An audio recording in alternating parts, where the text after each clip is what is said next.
Good afternoon, everyone. It is Mr. Fernandez, and I hope you are doing well. We are on, I guess, technically day one of the school closures, because usually we would be at school today, but we are not. And so we're going to have some more information coming out in a couple of days about what kind of schoolwork you're going to have to do and such, and it'll be coming from your individual teachers. So, for example, my classes, I will explain to you, or I've already explained to you how you're going to do the work. Other classes you should be hearing from your teachers, or you can reach out to them. But what I wanted to do was create a video to give you some tips and tricks on how to work from home, because it is very, very different from school. So I have 12 tips and tricks for you to hopefully take in. I'll also post a kind of a poster of it as well. That way you can read over them, and hopefully this video will help explain it. So number one, also just realize that I have 12 and one of my hands is holding up the phone, and then I only have 5 digits. So we're going to count up to 5 on one hand, and then we won't be counting with the fingers anymore. But so like I said, number one, have a schedule and stick with it.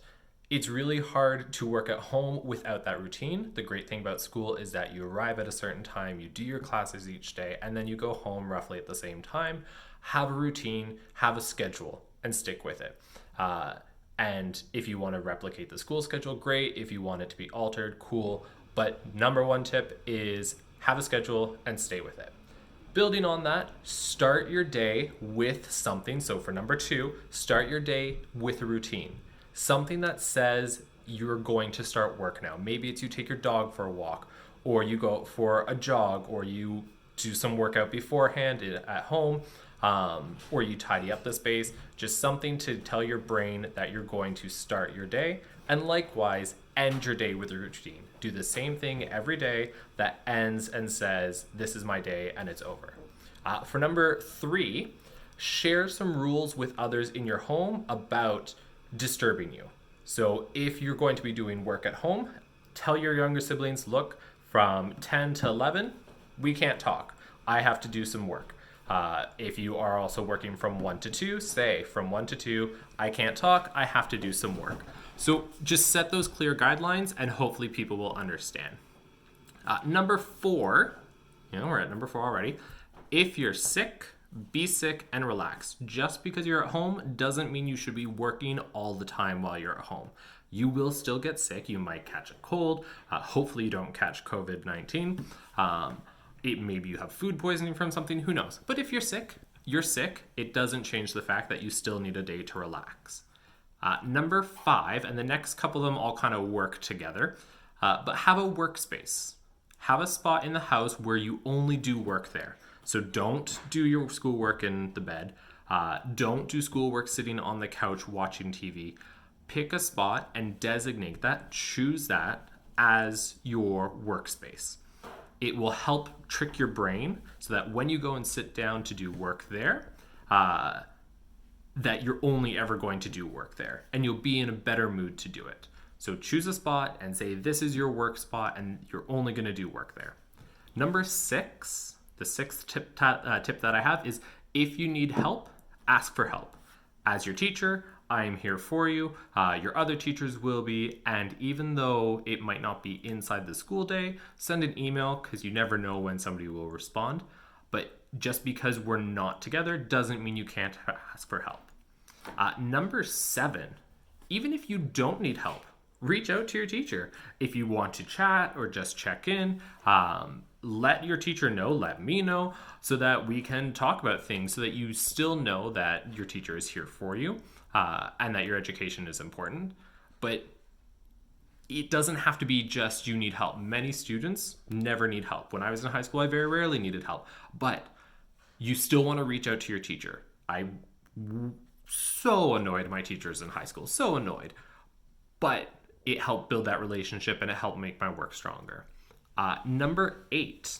So number 8 and number 9 go together as well. So number 8 is talk to each other. Find out ways to communicate with each other. I know a lot of you are friends, so good.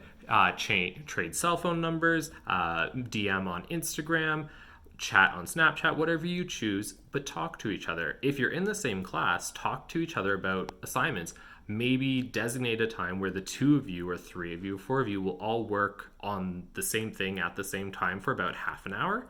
And then that way you can solve each other's problems and you can talk about things. Number 9, and this is a really important one. Breaks are important. In school, we have 5-minute breaks between each classes, and then we have lunch. Take your breaks. Just because you're at home doesn't mean that you should, 1, take a break all day, or 2, it doesn't mean you need to work all day. Take your breaks. Do some work and then relax. Do some work and then relax. And if you put the breaks into your schedule, then that's going to help things better.